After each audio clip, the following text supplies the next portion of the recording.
నమస్కారం, city news కి స్వాగతం. ముందుగా ముఖ్యాంశాలు.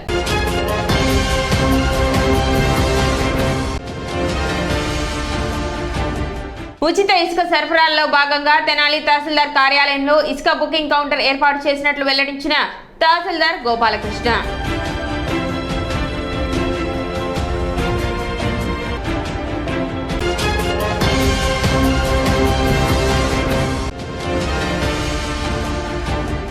కర్నూలు, కడప ప్రాంతాలను కారిడార్ హబ్ గా కేంద్ర ప్రభుత్వం ప్రకటించడం పట్ల హర్షం వ్యక్తం చేస్తున్న బీజేపీ శ్రేణులు.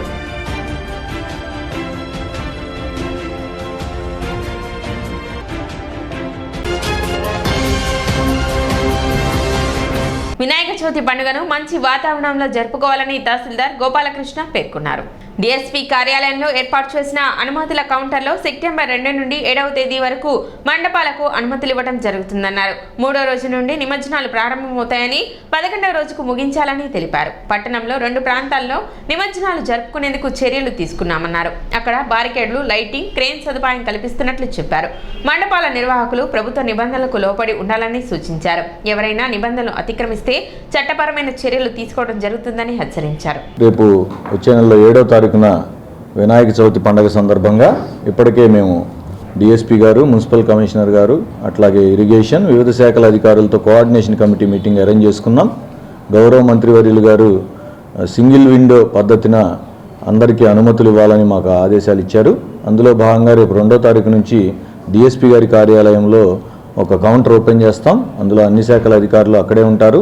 ఏవైతే రిక్విజిట్ చలానాలు కానివ్వండి, అప్లికేషన్లు కానివ్వండి, అక్కడే మిమ్మల్ని గైడ్ చేసి అనుమతులు కూడా 24 గంటల్లో వచ్చేలాగా చూస్తాం. అయితే 7వ తారీఖు తర్వాత అంటే 3వ రోజు నుంచి అట్లా నిమజ్జనం అయ్యి ఉంటాయని చెప్పారు.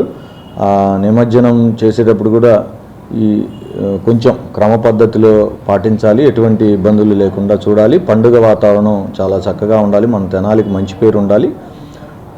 మట్టి విగ్రహాలని మాత్రమే వాడండి, పర్యావరణాన్ని పరిరక్షించాల్సిన బాధ్యత మనందరి మీద ఉంది. అట్లాగే నాకు గతంలో ఉన్న అనుభవంతో చూస్తే వినాయక చవితి పందిళ్లలో పోటాపోటీలుగా గొడవలు పడి వివాదాలు సృష్టించి లాండ్ ఆర్డర్ ప్రాబ్లమ్స్ వచ్చిన సందర్భాలు నాకు తెలుసు. అలాంటి వాటికి ఎవరు అవకాశం ఇవ్వకండి. మనం పండుగ అంటే భక్తితో జరుపుకునేదే కానీ చుట్టుపక్కల వాళ్ళని భయభ్రాంతులకు గురి చేసేది కాదు. మీరందరూ సహకరిస్తేనే పండుగ వాతావరణం తెనాల్లో బాగా జరుగుతుంది. ఎక్కడికక్కడ నెసరీ అరేంజ్మెంట్స్ అన్నీ కూడా పోలీసు వారు, డిఎస్పీ గారి ఆధ్వర్యంలో చక్కగా చేస్తున్నారు. మేము కూడా రాబోయే రోజుల్లో ఒక 1 or 2 డేస్లోనే ఎక్కడైతే మాకు ఇప్పటికే ఇంటెలిజెన్స్ సమాచారం ఉంది, ఎక్కడెక్కడైతే సమస్యలు వచ్చాయో ఆ ఏరియాలో కూడా నేను, పోలీసు వారు మేమందరం కలిసి ఒక కోఆర్డినేషన్ మీటింగ్ లాగా పెట్టి ప్రజల మధ్య కూడా వచ్చి వివాదపడద్దు అని చెప్పడం మా ఉద్దేశం. ఏదున్నా మేము కోఆపరేట్ చేస్తాం, మీరు కూడా మాకు ప్రజలు కూడా సహకారం అందిస్తే తెనాలికి పండుగ శోభని చక్కగా మీ అందరి సహకారంతో తీసుకొద్దాం. Thank you. తెలుగు భాషోద్యమ సమితి నిర్వహణలో గురువారం పురపాలక బాలుర ఉన్నత పాఠశాలలో తెలుగు భాషోద్యమ దినోత్సవాన్ని నిర్వహించారు.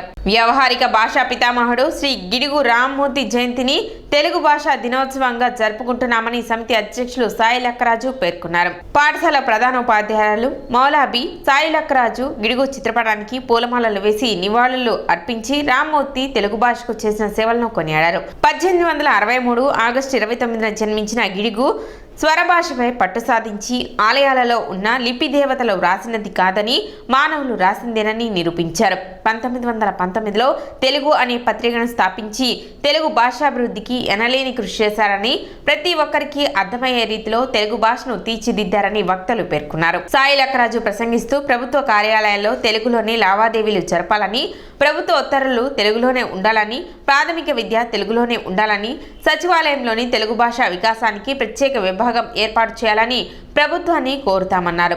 ఆంగ్ల భాషపై వ్యతిరేకత ఎంత తప్పో తెలుగువారు తెలుగును మర్చిపోవడం అంతే తప్పని ప్రధానోపాధ్యాయురాలు మౌలాబీ అన్నారు. తెలుగు భాషా పురస్కారాన్ని రావి సాంబయ్య పాఠశాల ఉపాధ్యాయురాలు కోడెల పద్మను, సమితి అధ్యక్షులు సాయి లక్కరాజు, ప్రధానోపాధ్యాయురాలు మౌలాబీ పూలమాలలతో జ్ఞాపికతో సత్కరించారు. తనకు జరిగిన సన్మానానికి పద్మ స్పందిస్తూ తెలుగు భాష దినోత్సవ సందర్భంగా తనను సత్కరించడం సంతోషంగా ఉందని తెలిపారు. సభకు విచ్చేసిన అతిథులు, సిబ్బంది, విద్యార్థులచే తెలుగులోనే మాట్లాడతానని, సాటి వారిని తెలుగులోనే మాట్లాడేలా ప్రోత్సహిస్తామని, సంతకాలు తెలుగులోనే చేస్తామని సాయిలక్కరాజు ప్రమాణం చేయించారు. సురేష్ వందన సమర్పణ చేశారు.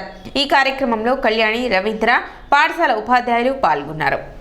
స్వరలయలతోడ స్ఫూర్తి నింపుచుండే స్వరలయలతోడ స్ఫూర్తి నింపుచుండే రాగతాళములు రవళింపవల్లవి త్యాగయ్య కృతికి కీర్తనము సేయు త్యాగయ్య కృతికి కీర్తనము సేయు. మనం గమనిస్తే వారు తెనాలి పట్టణంలో వాసవి కన్యకా పరమేశ్వరి దేవస్థానంలో అనేక సంగీత సాహిత్య కార్యక్రమాలు ఏర్పాటు చేస్తుంటారు, అవధానాలు కూడా. తర్వాత తెనాలి తేజమై తేనెలొలుకుచుండే తెనాలి తేజమై తేనెలొలుకుచుండే తెలుగు భాషకు తేనెలలుగులెత్త తెలుగు భాషకు తేనెలలుగులెత్త. 2005లో తెలుగు భాషోత్సవ సమితి అనే ఒక సంస్థను స్థాపించాము. గత 20 ఏళ్లుగా అప్రతిరహితంగా తెలుగు భాష గురించి కృషి చేస్తున్నాము. అయితే ఈ దిశగా చేసే ప్రయాణంలో మాకు ఎన్నో ఒడిదుడుకులు ఎదురైనాయి. ఉదాహరణకు తెలుగులోనే పత్రాలు విడుదల చేయాలని మేము పోరాడినప్పుడు కొన్ని అవాంతరాలు ఎదుర్కోవడం కూడా జరిగింది.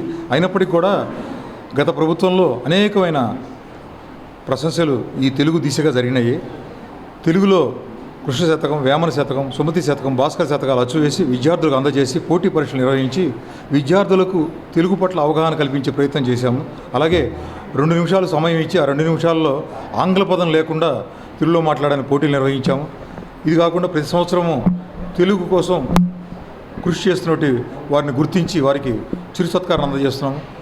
ఈ నేపథ్యంలో భాగంగా ఈ రోజున గిడుగు రామూర్తి జన్మదినాన తెలుగు భాషా దినోత్సవ సందర్భంగా తెలుగు భాషోత్సవ సమితి కోడెల పద్మ గారిని ఇక్కడ ఉపాధ్యాయుని గారు వారిని సత్కరించిన సద్భాగ్యం కలిగింది మాకు.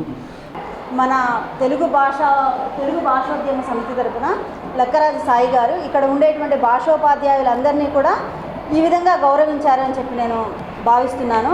అందరి తరపున, మన పాఠశాల అందరి తరపున కూడా సాయి గారికి మరొకసారి కృతజ్ఞతలు తెలియజేసుకుంటున్నాను. భారతదేశంలో ఆంధ్రప్రదేశ్కి ప్రత్యేక స్థానం కల్పిస్తూ కేంద్ర ప్రభుత్వం నిధులు కేటాయించడం సంతోషదాయకమని తెనాలి పట్టణ బీజేపీ అధ్యక్షులు అడప సంపత్రాయుడు పేర్కొన్నారు.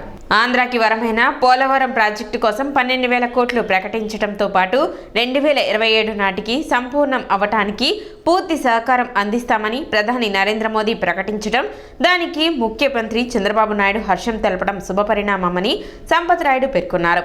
అదేవిధంగా రాయలసీమని రత్నాల సీమగా మార్చేందుకు కడప, కర్నూలును పారిశ్రామిక హబ్లుగా కేంద్రం ప్రకటించడం ముదావాహం అన్నారు. యువతకు ఉపాధి కల్పించడంతో పాటు ఆ పని చేసి చూపడంలో బీజేపీ ముందున్నదని చెప్పారు. ఆంధ్రప్రదేశ్లోని ప్రతి ప్రాంతం సస్యశ్యామలం అవ్వాలని, ప్రతి ఒక్కరికి ఉపాధి కలగాలని, దేశంలో ఆంధ్రప్రదేశ్ అగ్రగామిగా ఉండాలన్న కృషికి బీజేపీ పూర్తి సహకారం అందిస్తుందని సంపత్రాయుడు పేర్కొన్నారు. భారతదేశంలో ఆంధ్రప్రదేశ్కి ప్రత్యేక స్థానాన్ని ఇస్తూ కేంద్ర ప్రభుత్వం నిధులు మంజూరు చేయడం చాలా సంతోషదాయకం. ఆంధ్రాకు వరమైన పోలవరం ప్రాజెక్టు కోసం 12,000 కోట్ల రూపాయలు నిధులు ఇవ్వడంతో పాటు రేపటి 2027 కల్లా మొత్తం సంపూర్ణంగా అవడానికి సంపూర్ణ సహకారాలు అందిస్తానని ప్రధానమంత్రి గారు చెప్పడం, దానికి రాష్ట్ర ముఖ్యమంత్రి గారు చంద్రబాబు నాయుడు గారు కూడా హర్షం వ్యక్తపరచడం చాలా సంతోషదాయక పరిణామం.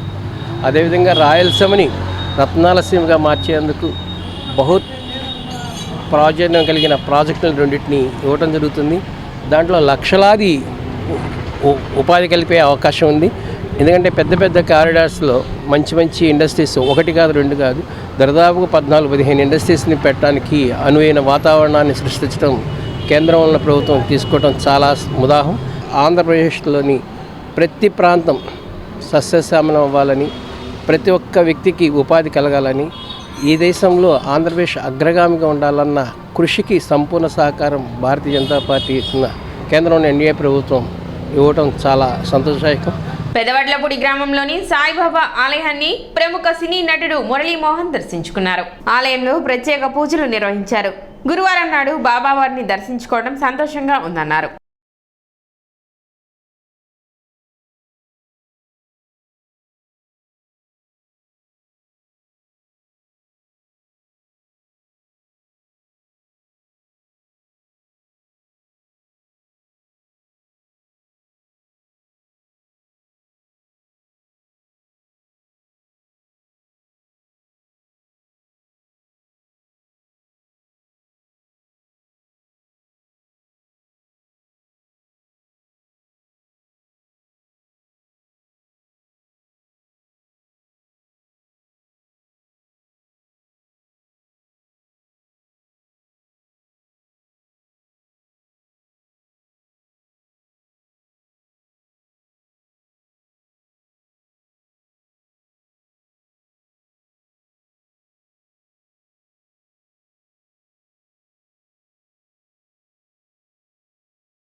పెదవడ్డూళ్ళలో వేయించేస్తున్న శ్రీ షిరిడి సాయిబాబా గారి దేవాలయంలోకి ఈ రోజున వచ్చే అదృష్టం నాకు కలిగింది. పైగా ముఖ్యంగా గురువారం రోజున ఇక్కడికి రాగలటం మా పాతూరు నాగభూషణ్ గారు ఎప్పటి నుంచో మీరు ఇక్కడికి రావాలండి, చూడాలి, మా గోశాలు రావాలండి అని చెప్పి అనేక పర్యాయాలు చెప్పినా అది మనం సంకల్పించిన దైవం కూడా సంకల్పించాలి కాబట్టి ఆ సంకల్పం ఇవాళ జరిగింది. గురువారం నాడు ఉదయమే స్వామి దర్శనం చేసుకున్నాం. దేవాలయం కూడా చాలా అద్భుతంగా ఉంది. ముఖ్యంగా స్వామివారి విగ్రహం లైఫ్ కనబడుతుంది, చాలా అద్భుతమైనది. షిరిడీలో బాబా గారిని చూస్తే ఎలాంటి అనుభూతి కలుగుతుందో అలాంటి అనుభూతి ఇక్కడ కూడా కలుగుతుంది. బాబాని నమ్మిన వాళ్ళు ఎవరు నష్టపోయిన వాళ్ళు కానీ దెబ్బతిన్న వాళ్ళు కానీ లేరు. సాయి అని పిలవగానే ఓయి అని పలికేటటువంటి ప్రత్యక్ష దైవం సాయిబాబా. ఆ బాబా పూజలో నేను కూడా చాలా సందర్భాలుగా నిమగ్నయుడు ఉంటమే కాకుండా బాబాగారి పాటల్లో కూడా ఉండి నటించే అవకాశం నాకు కలిగింది. దాదాపుగా 20 సంవత్సరాలుగా ప్రతి గురువారం కూడా ఉదయం సాయంత్రం కూడా ఎన్టీవీ ద్వారా భక్తి ఛానల్లో ఆ పాట రాగలగటం నా అదృష్టంగా భావిస్తున్నాను. ఇలాంటి మంచి కార్యక్రమాన్ని ఆతూరి నాగభూషణ్ గారు మంచి గోశాలను కూడా నిర్మించి ఆ గోశాలను కూడా చాలా అద్భుతమైనటువంటి వంటలు చేసిన ఆయన మనస్ఫూర్తిగా అభినందిస్తూ వారు రాబోయే రోజుల్లో మంచి ఉన్నత పదవులకు మళ్ళీ వెళ్ళాలి. చాలా చిన్న వయసులోనే గుంటూరు జిల్లా జడ్పీ చైర్మన్గా ఉన్నారంటే అంత చిన్న వయసులో చైర్మన్ అవ్వడం అనేది సామాన్యమైన విషయం కాదు.